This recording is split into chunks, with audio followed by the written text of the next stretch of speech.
A financial and economic crisis is rocking the world. Politicians promise action. My administration is working with Congress to address the root cause behind much of the instability in our markets. That's why my administration is committed to doing all that's necessary to address this crisis and lead us to a better day. But what kind of action is needed? Where should we turn for answers? There are lessons to be learned from history. We ignore them at our peril. The history of the Great Depression is a good place to begin. The year was 1919, and the world was beginning its recovery from the devastation of World War I. As the soldiers returned home, so did a sense of normalcy, and in the United States, a general return to economic prosperity greater than that experienced before the war. The period was not without its ups and downs. In fact, the Depression of 1920 to 1921 saw the sharpest decline in gross national product and wholesale prices in recorded history. But the American economy rebounded quickly. The Depression ended in just over a year and gave way to a period of prosperity known as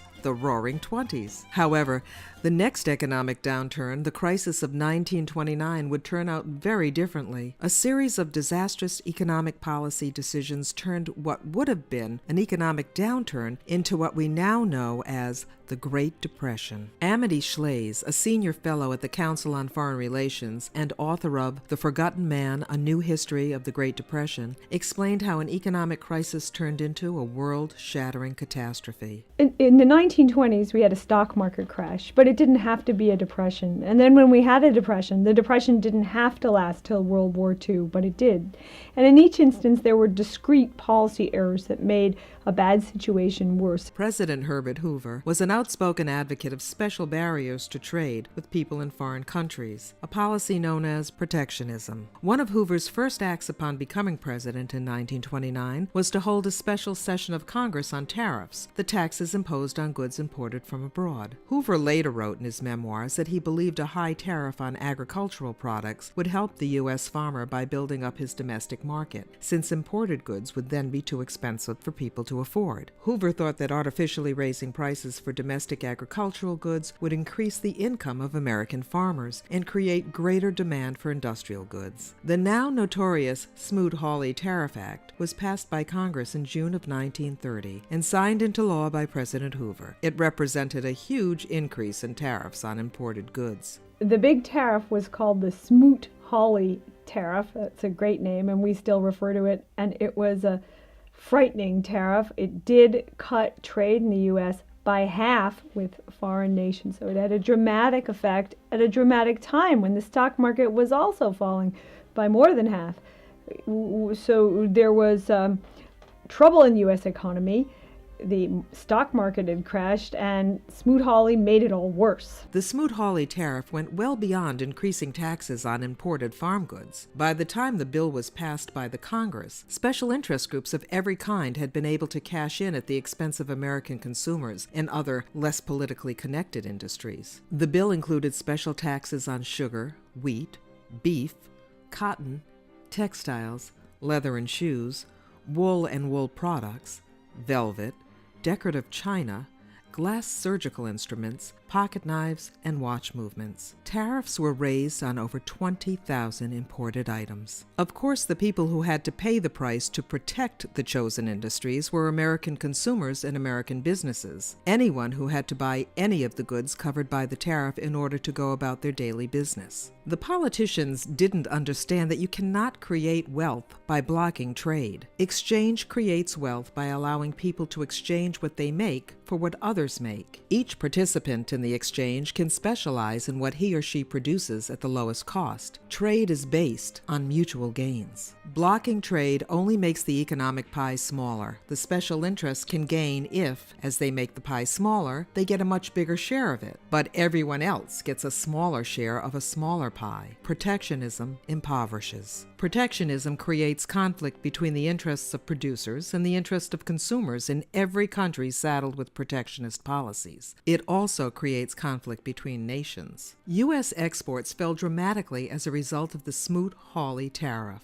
As the tariffs hit American consumers and they imported less from abroad, their suppliers were able to purchase less from Americans, and American exports collapsed. American export industries were devastated by a bill designed to protect American industries from foreign competition. In the end, the policy was a disaster for America. American exporters understood the economics that the politicians did not. The European director of General Motors, Graham Howard, sent a telegram to President Hoover warning that the passage of the Smoot-Hawley tariff would spell economic isolation for the United States and would cause the most severe depression ever experienced. History proved him right. Protectionism was a disaster for the United States economy, but it turned out to be a disaster for the world, too. Raising tariff walls creates tension and hostility among countries. When the Smoot-Hawley Tariff Act was becoming law, foreign affairs worried about the future of the world, not only the economic, but the political future, and they read all the things that were going on in the European papers and reported what the Europeans were saying. And one of the things that was quite interesting is that the Swedish paper said of the Smoot-Hawley tariff, here it is, it was the most terrible blow against the economic life of the world. A Spanish newspaper said the U.S. was trampling on fair competition and on the peaceful spirit of the world.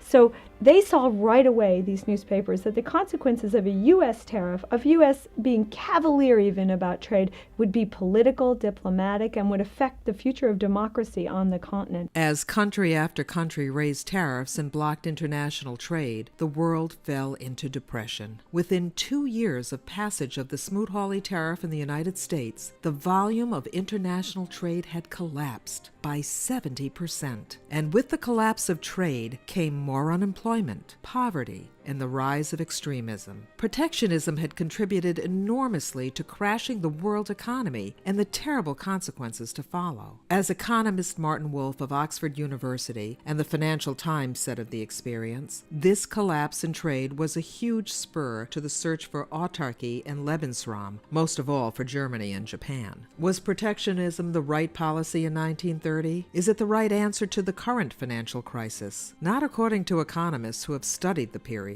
Professor Jagdish Bhagwati of Columbia University is a renowned expert on the issue. Today, after the twin crisis, financial crisis and the macroeconomic crisis, many people think that somehow that has created a justification for protectionism.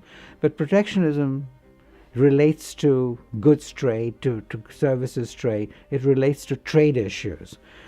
The financial crisis relates to financial issues. Stopping trade won't solve problems rooted in the financial sector. Like the Smoot-Hawley tariff and the process of retaliation it set off around the world, protectionism will only make things worse, without addressing any underlying problems. Stopping trade won't cure our economic crisis. It threatens instead to make it much, much worse, as it did in the 1930s. Economists from around the world have joined together to protect free trade from the protectionists who want to stop trade. You can join them by signing the petition for free trade at www.freedomtotrade.org. This is a truly international effort uniting people from all over the planet.